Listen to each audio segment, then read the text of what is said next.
Welcome to a Healthy Push podcast. I'm Shannon Jackson, former anxiety sufferer turned adventure, mom, and anxiety recovery coach. I struggled with anxiety, panic disorder, and agoraphobia for 15 years. And now I help people to push past the stuff that I used to struggle with. Each week, I'll be sharing real and honest conversations along with actionable and practical steps that you can take to help you push past your anxious thoughts, the symptoms, panic, and fears. Welcome. You're right where you're meant to be. So let's talk about some things that you might be doing that are holding you back from recovering. And I just want to start by saying I'm really proud of you for hitting play on this episode because I'm going to be honest with you. I think you probably already know this, but some of these things might be a little hard to hear and you might feel a little called out. But I'm sharing these things with you with the very best intentions. I always want to support you and help make your journey less long and less hard. And, people ask me all the time, Shannon, why the heck did you struggle for 15 years? And it's hugely because I was so much on autopilot for so much of the time. And honestly, I had blinders on. Like there were things that I just didn't want to get honest with myself about. There were some things that I just didn't want to look at. There were things that I didn't want to do, even though I knew I had to, because I knew they were going to be really hard and really scary. But if I had gotten off of autopilot and I had taken the blinders off and I really got honest with myself, I wouldn't have struggled for so long or so badly. So I want you to make this promise to yourself right now. Like I'm going to hear what Shannon has to say, and I'm really going to try to get off of autopilot and to get honest with myself. And I'm going to be open to making some healthy shifts because I think that this is something that causes so many people to stay stuck. It's not really that you don't know what to do. Like you're not stuck because you don't know what to do. You're stuck because I know what I have to do, but I don't want to face it. I know it's going to be hard. And so I want to help to make things a little easier for you. But I'm also going to share some things here that you might not have thought about before, or you might just not have been honest with yourself about because you've had blinders on. So I want to help you really take a look at these 8 things that you might be doing, and I want you to really make some healthy shifts and commit yourself to making some healthy shifts because it will hugely help you on your recovery journey. All right, so number 1, this is something that I did for a long, long time. You might be looking in any and all directions for answers and solutions. Like, tell me if this sounds familiar. You read all the books, you listen to all the podcasts, you are in all the Facebook groups, you are in therapy, you are just taking in so much information, and you're always in search of an answer, a fix, a solution, like something that is going to make a shift and make things easier for you and really help you to recover. And I think this can be hard because one big thing that this does when you are always looking for answers and solutions, it means you're always looking outside of yourself. And so much of the answers and solutions in your recovery journey is actually going to come from within you, not outside of yourself. Because honestly, you know yourself best. Like you know what all of the things are. You might need a little help, digging in and really seeing those things, but you know yourself best. And truly, you have so much wisdom, so much knowledge within you. And if you're always looking outward for all the fixes, solutions, knowledge, you're never listening to your own. And you can't really build any trust or confidence within yourself if you're always looking outward. So this is something that I hugely, teach people how to do in my classes and in my Panic to Peace program, because if you continue to look outward, it is going to cause you to continue to feel stuck, to be stuck, and to really feel like, I don't know what to do. And so even though I really value education and resources, and of course these things are great, they're helpful, but they're not everything. You have to at some point say, okay, I have a lot of information. I think I know sort of some of this, but I've got to dig in. I've got to listen to myself. I've got to trust myself. Even though it might not feel like I can, I've got to take some steps while listening to myself. One big thing that I often see with clients and students that I work with, sometimes we'll have sessions and I see them writing down like every word that I say. And I get it. I've been there, and sometimes I think that can be really helpful because hearing it and then being able to write it out and like really see it in your own words can be helpful. But I always encourage, take a step back. I really want you to listen to what I'm saying, but I also want you to start to listen to yourself and to develop what this might look like for you. Because what, was helpful for me in the sense of what I would tell myself, the very specific things that I did, like it might not look that way for you. It might not, the words that I told myself might not be super helpful for you. You might have things that are more helpful. You might have, a different approach to your thoughts, to your feelings. You need to be able to uncover that and see that and really allow yourself to help you throughout your recovery journey. And I think listening to yourself, really looking at your own knowledge and your own insight helps you to build more trust, more confidence, but it also connects you to your intuition. And I think that that's hugely important and helpful along your recovery journey. So maybe instead of continuing to look in any and all directions, like how can you start listening to yourself more, and how can you start building more trust, more confidence, more belief in yourself? Okay, number 2, and this one might be hard to hear, but this is one that many, many people do, and it makes sense that you do it, but you really have to get honest with yourself and recognize it. You might be sticking to your comfort zone and thinking that you're really choosing the quote easier path. Like we often think that being in our comfort zone makes things easier, but oftentimes being in that comfort zone is what makes things so hard. When we get comfortable, we often get complacent. This is true in so many aspects of life. I just thought, in relationships, when we get comfortable, a lot of things fall by the wayside. And I think when we stick to our comfort zones, we really get attached. We feel like comfort equals safety, where it doesn't. Comfort is just comfort, and being comfortable doesn't always mean that you're safe. So you really have to separate this out. A friend once shared to me, and I actually think she talked about this on the podcast, but she gave the analogy of like, picture 2 paths in front of you, and one path is like clearly been walked on a lot, like there's a clear path, you can see it. And the other path is like overgrown and has like shrubs everywhere and like, some bushes growing out over it. And that looks hard. And you're like, gosh, why would I take that path? Like that path clearly looks like it's going to be tough. But that path is one that you haven't traveled before, right? You haven't tried it. So let's see if we just start taking some steps on that path, where it might lead, what it could lead to. And yeah, it's going to be harder. But this other path that we've been traveling, the one that is, clear, we know where that goes. We know this is sort of continuously taking on us on this loop of never-ending anxiety and fear. So maybe I can step out on this harder path. And sure, it's going to be harder, but this hard is actually leading us to more peace, joy, happiness, and freedom. So really choosing the type of hard that is going to help you to get to where you want to be, not the hard that's going to keep you where you are. And that hard is that comfort zone that you might currently be in. So I think instead of staying in this comfort zone, right, and thinking that you're keeping yourself safe, you might be ruminating, right, thinking about, well, I don't know what it could look like. I could maybe have a panic attack. It could maybe be really bad. Like, I don't know what could happen. And I don't even want to go there. I think you really just have to take a small step. Like push yourself, be courageous, step outside of your comfort zone and just see. Because oftentimes that rumination, the stories that we've created, when you actually step out and take a step, it doesn't look anything like what you've been thinking, what you've been worrying, what you've been ruminating on. So instead of sticking to your comfort zone, what is one small step you can take? What is a step you can take that's going to help you to actually make progress and to heal? Okay, number 3, this was a big one for me. You might always be doing.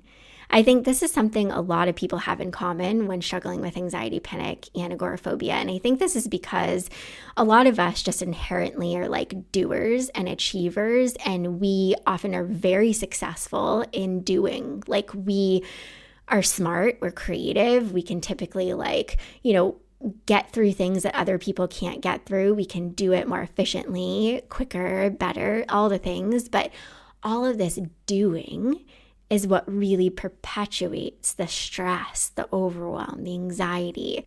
This was something that was really hard for myself to get honest with myself and say, Shannon, I know that you think doing is helpful, and I know that you think you can just do your way out of all of this, but I think you actually have to slow down. And I had to recognize something big for me was, not doing is doing. And what I mean by this is not doing for me actually allowed me to come back down to a place of peace, to come back down to a place of like, heck, maybe I do need rest, and maybe this is actually going to be supportive and helpful in helping me to continue to take the steps. Acknowledging rather than doing, maybe what you need oftentimes is rest, and acknowledging that rest is a healthy action. So pulling away from that doing, so much of the anxiety recovery journey is about doing less and looking at all the ways in which you're doing and pulling back on that. Okay, number 4, and this might really make you feel called out. You might always be trying to figure out the why.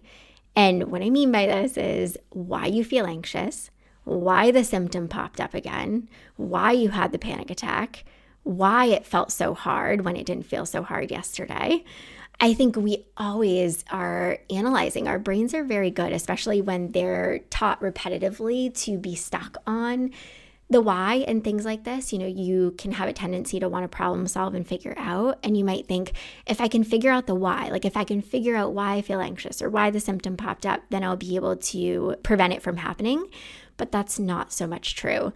And I think it's so important to focus less on the why and more on your response to what you're actually experiencing.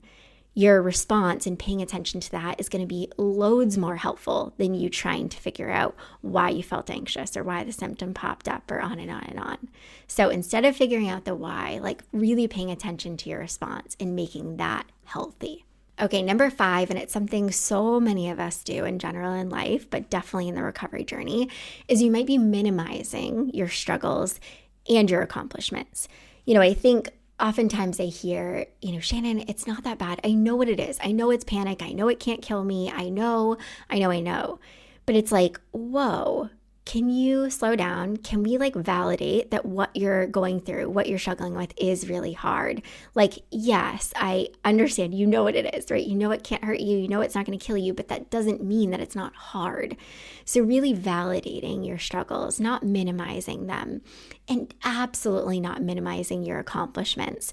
I think so often I hear, well, I did it, but it wasn't that big of a deal. I did it, and it's just something that, quote, normal people do every day. And it's like, these people that you're comparing yourself to, they are probably not going through what you're going through. So no, it's huge. And it's bigger than this, small win that you're making it out to be. So when you do a whole lot of minimizing of your struggles and your accomplishments, or you don't even recognize your accomplishments at all, it's of course going to take away your feeling of being capable and knowing just what you're capable of and having the motivation and confidence to keep going. So, this is something that can really hold you back if you're always just minimizing and beating yourself up. And so when you face something hard, when you do something, that is hard for you, really honoring and recognizing and celebrating that. You've got to celebrate those moments. Okay, number 6, and it is definitely an important one. Your goal might be to do things without feeling anxious or without experiencing a panic attack. And I can't tell you, this was my goal for a long time, and this is something that hugely held me back from recovering.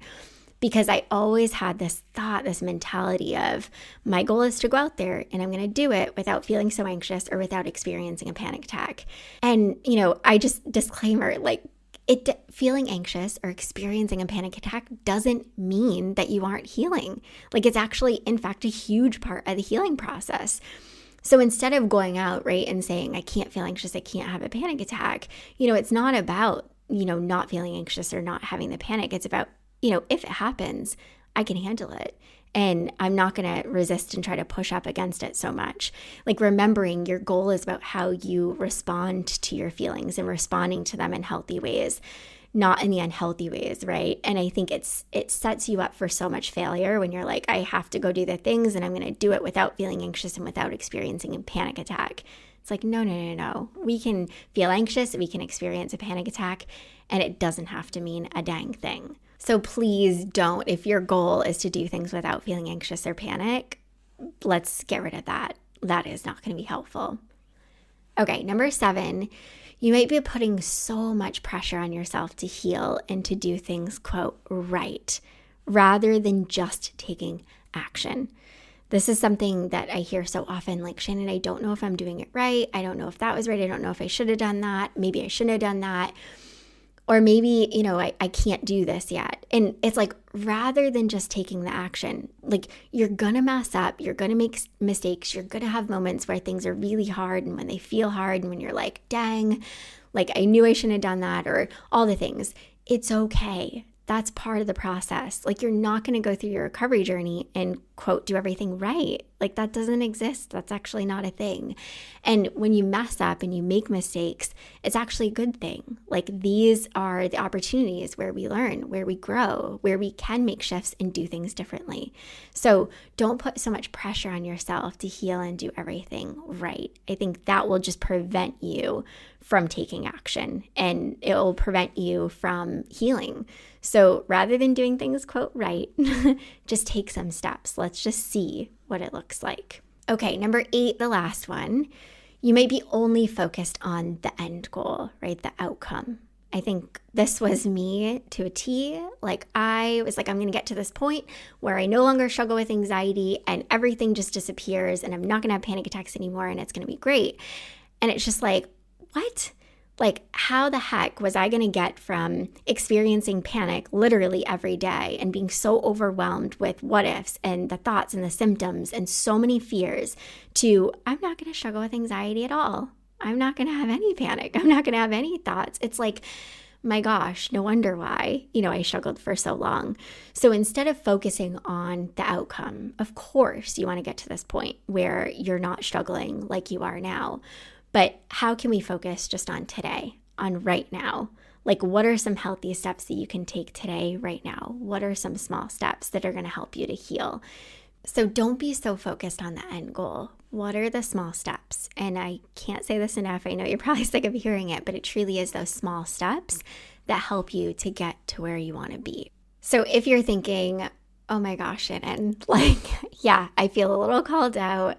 I am doing many of these things and it's just so overwhelming. I don't even know what is a small step to take. I don't even know where to start. I really want to encourage you, check out my masterclasses. I have 3 masterclasses. I have one on the symptoms and panic attacks. I have one on driving anxiety, and I have one on toilet anxiety. And these will really help you to lay a good foundation and to get some small steps to start off with that will help you immensely to experience more peace, joy, and freedom. And if you're like, okay, I have a lot of the foundation. I kind of know what I have to do, but I just need some help. Or you've taken some of my master classes and you're like, I want the next step. Like I need support. I need accountability. I need motivation. I need it all. I want you to check out my program, my 10-week program, Panic to Peace. We meet every single week and I really teach you all the things that helped me to get to where I am today. And I guide you throughout the journey. I give you lots of support. Everyone in the group, we share, we have discussions, I answer questions. It's just such a supportive and trusting environment. And so if you have interest in something like this, I want you to check it out. I will put the link in the show notes. And the doors are going to be opening to Panic to Peace again in September. And if you're on my wait list, you're going to get early access to the program. You're going to get a really awesome discount and you'll get some bonuses as well. So I just want to encourage you, things really don't have to be so hard. You don't have to continue to struggle. You can absolutely recover from panic disorder and agoraphobia, and it really happens by taking the small steps. So what is one thing that you've learned today from this episode that you can take away and really start working on? And just start small. Start with that one thing and build on it. So until next time, my friend, keep taking healthy action. I hope you enjoyed this episode of A Healthy Push. If you want more, head on over to ahealthypush.com for the show notes and lots more tips, tools, and inspiration that will support your recovery. And if you're hoping for me to cover a certain topic, be sure to join my Instagram community at A Healthy Push and let me know in the comments what you want to hear next.